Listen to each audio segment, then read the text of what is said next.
नमस्कार बच्चों, स्वागत है आपका मेरे YouTube चैनल पे। आज जो हम विषय पढ़ेंगे वो है गणित और इसके अंदर जो वर्कशीट नंबर है वो है 19 अगस्त 2020 की इसकी तिथि है। ठीक है स्टूडेंट्स, तो यहाँ पर हमेशा की तरह आपको अपना नाम लिखना है और यहाँ पर आपको अपने क्लास टीचर का नाम लिखना है। तो स्टार्ट करते हैं वीडियो को स्टार्ट करने से पहले अगर आप न्यू सब्सक्राइब स्टूडेंट्स हो तो यहाँ पर इसको सब्सक्राइब जरूर कर ले। इसके साथ एक बेल आइकन होगा, उसको जरूर प्रेस कर ले, जिससे कि जितनी भी नोटिफिकेशन है, जितनी भी वर्कशीट का सॉल्यूशंस मैं टाइम टू टाइम लेके आ रहा हूँ वो आपको टाइमली पहुंच पाए। ठीक है स्टूडेंट्स, तो वीडियो को स्टार्टिंग से लेके लास्ट तक सुनना है क्योंकि ये ऐसा टॉपिक है रेखाएं और कोण मैथमेटिक्स, जो कि गणित हम हिंदी में बोलते हैं। ये बहुत ही अच्छा और इम्पोर्टेंट टॉपिक है जो कि आपके एग्जाम और सब चीज़ों में इम्पोर्टेंस रखेगा फ्यूचर में भी। ठीक है स्टूडेंट्स, तो स्टार्ट करते हैं। सबसे पहले राइट हैंड साइड में जो आपको दिया हुआ है ये आकृति 1, इसमें क्या दिया हुआ है? इसमें दिया हुआ है बच्चों ए बी और सी डी, दो लाइन दी हुई है बच्चों। यहाँ पर मैं ड्रॉ कर देता हूँ, एक लाइन है ए बी और दूसरी लाइन है सी डी। ठीक है बच्चों, तो यहाँ पर बिंदु ओ पर प्रतिच्छेद करती है। बिंदु ओ जो है उस पर ये इंटरसेक्ट करती है। तो दो रेखाओं के प्रतिच्छेद करने पर शीर्षाभिमुख कोणों के दो युग्म बनते हैं। तो यहाँ पर देखिए, ये जो प्रतिच्छेद करने के बाद शीर्षाभिमुख कोणों के दो युग्म बनते हैं। कौन कौन कौन से हैं? जैसे वन ये कोण है, ये किसके कॉरस्पॉन्डिंग है? ये 2 के कॉरस्पॉन्डिंग है। इसी तरह से 3 जो ये बन रहा है, ये किसके कॉरस्पॉन्डिंग बनेगा? 4 के कॉरस्पॉन्डिंग। ठीक है बच्चों, तो ये कोण एक दूसरे के विपरीत दिशा में होते हैं। जो ये कोण बन रहे हैं, ये जो कोण है वो विपरीत दिशा में होते हैं और एक दूसरे के बराबर होते हैं। विपरीत दिशा में भी होते हैं और बराबर भी होते हैं, ये ध्यान रखना है आपको। कहने का मतलब है कि ये जो 1 है ये किसके इक्वल होगा बच्चों? ये होगा विपरीत दिशा जो है 2 के इक्वल होगा। इसी तरह से 3 जो है उसका विपरीत दिशा में क्या है? 4 है। तो 3 के कॉरस्पॉन्डिंग क्या होगा बच्चों? 4 होगा। ठीक है बच्चों, तो आकृति 1 में हमें समझ में आया कि दो लाइन आपस में इंटरसेक्ट करती हैं और जो जिस भी बिंदु पे मिलाती है उसको हम प्रतिच्छेद करती है, उस बिंदु को हम ओ बोलते हैं। ठीक है, उसके बाद आकृति 2 जो कि आप लेफ्ट हैंड साइड में देख रहे हो, ये वाली आकृति, इसके अंदर दो रेखाएं हैं जिसका नाम है एम एंड एन। दो रेखाएं कौन कौन सी है? जैसे मैं आपको ड्रॉ करके दिखा देता हूं। यहाँ पर ये रेखाएं हैं, एक पहली रेखा ये है और दूसरी रेखा ये है। ठीक है बच्चों, इसमें तीसरी रेखा ये वाली, ये इंटरसेक्ट कर रही है, इन दोनों रेखाओं को विभिन्न विभिन्न बिंदुओं पर काट रही है। इंटरसेक्ट का मतलब है काट रही है। तो यहाँ पर बच्चों ये बिंदु जो है, सॉरी, ये जो लाइन है, ये जो रेखा है, ये एल है, ये एम थी और ये एन थी। तो यहाँ पर बच्चों लिखा हुआ है वह रेखा जो दो या अधिक रेखाओं को भिन्न बिंदुओं पर प्रतिच्छेद करती है, एक तिर्यक रेखा कहलाती है। ये जो रेखा है, इस एल वाली रेखा को तिर्यक रेखा बोलेंगे बच्चों। ठीक है, तो इसलिए एल एक तिर्यक रेखा है। ठीक है बच्चों, अब यहां पर देखिए कुछ कोण बनेंगे। दो टाइप के कोण होते हैं, एक होता है आंतरिक कोण और एक होता है बाहर कोण। तो आंतरिक कोण कौन से होते हैं? जो अंदर के कोण होते हैं। जैसे कि आप देख पा रहे हो बच्चों, इसको नाम देता हूं मैं 4, इसको नाम देता हूं मैं 3। ठीक है, इसको नाम देता हूं मैं 6 और इसको नाम दे रहा हूं मैं 5। ये चारों के चारों कोण बच्चों आंतरिक कोण है। तो 1 2 7 8, ठीक है, सॉरी 3 4 5 6, 3 4 5 6, ये चारों के चारों क्या है? आपके आंतरिक कोण कहलाएंगे। और इसके अलावा जो बाहर वाले बन रहे हैं, जैसे कि ये वाला कोण 2 नंबर, ये कोण 1, ये हो जाएगा आपका 8, ये हो जाएगा आपका 7। ये जो बाहर वाले कोण हैं ये क्या कहलाएंगे बच्चों? बाहर कोण कहलाते हैं। ठीक है, तो इस तरह से हमें कोणों को समझना है और उसको ड्रॉ करना है। अब देखिए बच्चों, इसी से एक दो चीज निकल के आती है। एक होता है संगत कोण और एक होता है बच्चों एकांतर कोण। संगत कोण वो कोण होता है जिसके अंदर दो रेखाओं को एक तिर्यक रेखा काटती है। ये ध्यान रखना है बच्चों, दोनों रेखा कौन सी है? एम रेखा है और दूसरी रेखा है आपकी एन। ये दोनों की दोनों रेखा आपस में बराबर रेखा है, समांतर रेखाएं हैं। एम और एन दोनों की दोनों समांतर रेखाएं हैं और तिर्यक रेखा कौन सी है? ये वाली तिर्यक रेखा है। ये जो रेखा बनाई मैंने ये है तिर्यक रेखा। ठीक है बच्चों, तो दो रेखाओं को एक तिर्यक रेखा काटती है, तब दोनों रेखाओं की संगत स्थितियों पर बने कोणों को संगत कोण कहा जाता है। जब उसके बाद दोनों रेखाओं को काटने के बाद जो संगत स्थितियों पर बने कोण हैं उनको संगत कोण कहा जाता है, और संगत रेखाओं के संगत कोण एक दूसरे के बराबर होते हैं। कहने का मतलब है ये जो वन ये बना यहाँ पर, इसके इक्वल दूसरा जो संगत बनेगा वो क्या बनेगा 5। तो ये दोनों आपस में इक्वल होंगे, तभी यहाँ पर बोला बच्चों वन किसके इक्वल है, कोण वन इक्वल है कोण 5 के। ठीक है बच्चों, इसी तरह से ये वाला जो कोण है वो 2 है, इसके बराबर क्या होगा संगत 6 होगा। तो 2 के बराबर क्या हो जाएगा बच्चों 6, तो यहाँ पर आ जाएगा 2 का संगत कोण है 6, तो 2 इक्वल टू क्या हो जाएगा बच्चों 6 हो जाएगा।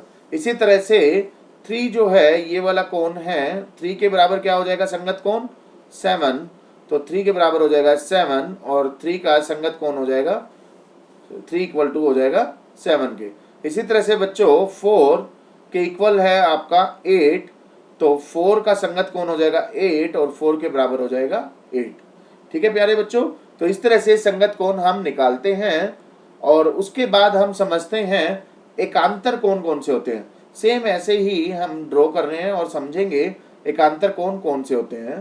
तो M और N दो मैंने ड्रॉ किया, एक रेखा है जिसको तिर्यक रेखा बोलते हैं जिसका नाम है L। ठीक है बच्चों, अब यहाँ पर ये कहता है कि जैसे ऊपर वाले हमने देखे थे बाहर कोण और आंतरिक कोण, इसी तरह से यहाँ पर पढ़ेंगे हम। तो एकांतर कोण कौन से होते हैं, जैसे कि ये वाला कोण है, ये कोण की वैल्यू है 4, ये किसके इक्वल होगा बच्चों, ये होगा आपका 6 के। तो 4 इक्वल टू 6 होगा, क्यों, क्योंकि ये जो दोनों कोण हैं आपस में अपोजिट है, उल्टे हैं। ठीक है बच्चों, एक तो उल्टे होने चाहिए, दूसरा आंतरिक आंतरिक के इक्वल होना चाहिए। ये डेफिनेशन होती है, ये मीनिंग होता है एकांतर कोण का। ठीक है बच्चों, अगर मान लीजिए यहाँ पर मैं ड्रॉ कर रहा हूँ 3, तो 3 के इक्वल क्या होगा बच्चों, बहुत बढ़िया, ये होगा 5। ठीक है, तो 3 का एकांतर कोण क्या आ जाएगा 5, तो 3 किसके इक्वल हो जाएगा बच्चों 5 के। ठीक है, इसी तरह से यहाँ पर मैंने 1 ड्रॉ किया, तो 1 जो है ब्रा कोण है, तो 1 का जो एकांतर बाहर कोण होगा वो क्या होगा, इसका अपोजिट। 1 का अपोजिट कितना हो जाएगा बच्चों, ये ब्रा कोण है बाहर कोण, तो यहाँ भी बाहर कोण क्या आ जाएगा 7, तो 1 के इक्वल क्या आ जाएगा 7। इसी तरह से यहाँ पर एकांतर अगर ब्राह्म कोण निकालना है 2 का, तो वो आ जाएगा 8, क्योंकि ये दोनों आपस में अपोजिट है। ठीक है बच्चों, तो यहाँ पर आ जाएगा 2 का 8 और 2 के कॉरस्पॉन्डिंग इक्वल हो जाएगा 8। ये होता है एकांतर कोण की डेफिनेशन। बस एकांतर में ही ध्यान रखना है, अंत का कोण अंत के ही इक्वल होगा और ब्राह्मण कोण ब्राह्मण के ही इक्वल होगा। ठीक है बच्चों, तो अब इसके ऊपर कुछ प्रयास कर लेते हैं, क्वेश्चंस जो प्रश्न उत्तर दिए हुए हैं। तो उसको देखिए, यहाँ पर 2 लाइन दी हुई है, दोनों आपस में पैरेलल है। देखिए समझिए, ए बी एक लाइन है और दूसरी रेखा है सी डी। ठीक है, तो यहाँ पर एक तिर्यक रेखा बनाई हुई है जो कि ये वाली रेखा है, और यहाँ पर बच्चों बताया हुआ है ये x बनाया हुआ है और यहाँ पर 130 लिखा हुआ है। अभी मैंने ऊपर आपको बताया था कि यहाँ पर एकांतर के अलावा संगत कोण होता है। तो संगत कोण कौन सा होता है, ये संगत कोण ही है। x किसके इक्वल है 130 के। संगत कोण क्या होता था, नीचे वाला नीचे वाले के इक्वल होगा, ऊपर वाला ऊपर वाले के इक्वल होगा। तो x की वैल्यू हमें पता चल गई किसके हिसाब से, संगत कोण के हिसाब से, क्योंकि हमें निकालना क्या है x और y का मान निकालना है। तो x का मान निकल चुका है। ठीक है बच्चों, अब यहाँ पर x की वैल्यू आ चुकी है 130। ठीक है बच्चों, और ये यहाँ पर दिया हुआ है 50। अब देखिए यहाँ पर ये कोण दिया हुआ है y। ठीक है बच्चों, अब x की वैल्यू निकल चुकी है। x और y दोनों के दोनों अंत के कोण है, और अंत के कोण आपस में इक्वल होते हैं जब वो अपोजिट होते हैं। तो x और y दोनों के दोनों आपस में अपोजिट है, और ये एकांतर कोण एकांतर अंत के कोण होंगे। तो यहाँ पर हम कह सकते हैं x की वैल्यू किसके इक्वल होगी, y के। तो यहाँ x कोण की वैल्यू आ गई 130, तो y कोण की वैल्यू क्या आ जाएगी बच्चों 130। तो आंसर हो जाएगा हमारा y का कोण की वैल्यू भी 130 और x के कोण की भी वैल्यू 130। तो ये हो गया हमारा उत्तर किसके हिसाब से, पहले क्वेश्चन के हिसाब से। दूसरा क्वेश्चन है बच्चों आकृति 5 में ए बी पैरेलल है सी डी के, ठीक है, समांतर है और x और y का मान हमें ज्ञात करना है। ठीक है बच्चों, तो यहाँ पर दो सिचुएशन अलग अलग दी हुई है, दोनों को मैं बना देता हूँ। पहला ये है, यहाँ पर देखिए दो लाइन दी हुई है, दो रेखा है A B and C D. ठीक है बच्चों, पहला तिर्यक रेखा ये दी हुई है, तो पहले हम P और Q को बना लेते हैं। ये P और Q दिया हुआ है बच्चों, ठीक है। तो यहाँ पर x दिया हुआ है बच्चों और यहाँ पर क्या दिया हुआ है 50, ठीक है।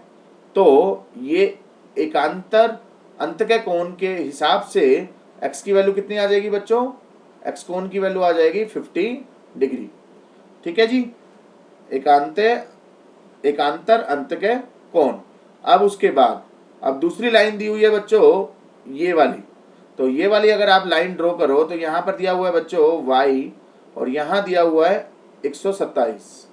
ठीक है, अब अंत के एकांतर कोण, ये पूरी के पूरा लाइन ड्रॉ होगा, ये कोण बन जाएगा एक, इस लाइन के हिसाब से अगर देखें तो ये लाइन बन जाएगा, ये 50 था ये y था, तो दोनों को जोड़ देंगे हम तभी तो ये इक्वल होगा। ये किसके इक्वल हो जाएगा बच्चों, अंत के एकांतर कोण के हिसाब से 50 प्लस y इक्वल हो जाएगा 127 के। समझ में आ रहा होगा आपको, ये वाली जो कोण है ये है 50 और ये था y, तो दोनों जुड़ जाएंगे क्योंकि ये पूरा का पूरा एक कोण है। ठीक है, तो 50 प्लस y इक्वल किसके हो जाएगा, एकांत अंत के कोण के हिसाब से 50 प्लस y इक्वल हो जाएगा 127 के। तो y की वैल्यू आ जाएगी बच्चों 127 माइनस 50, तो ये वैल्यू आ जाएगी 77। तो ये y की वैल्यू आ गई बच्चों और ये x की वैल्यू थी, तो हमें निकालनी क्या थी, x और y का मान निकालना था। तो इस तरह से हमने दूसरा क्वेश्चन किया है, बहुत अच्छे क्वेश्चंस थे और इसी तरह से मैं क्वेश्चंस के आंसर लाता रहूँगा। अगर आपको वीडियो में पसंद आया है तो वीडियो को लाइक जरूर करें, सब्सक्राइब जरूर करें एंड शेयर जरूर करें, जिससे कि जो भी आपके क्लासमेट्स है या जो भी आपके फ्रेंड सर्कल में हैं उनको ये वर्कशीट टाइमली सबमिट कर सके। तो अभी के लिए बहुत बहुत धन्यवाद, नेक्स्ट वर्कशीट में मिलेंगे इसी तरह से।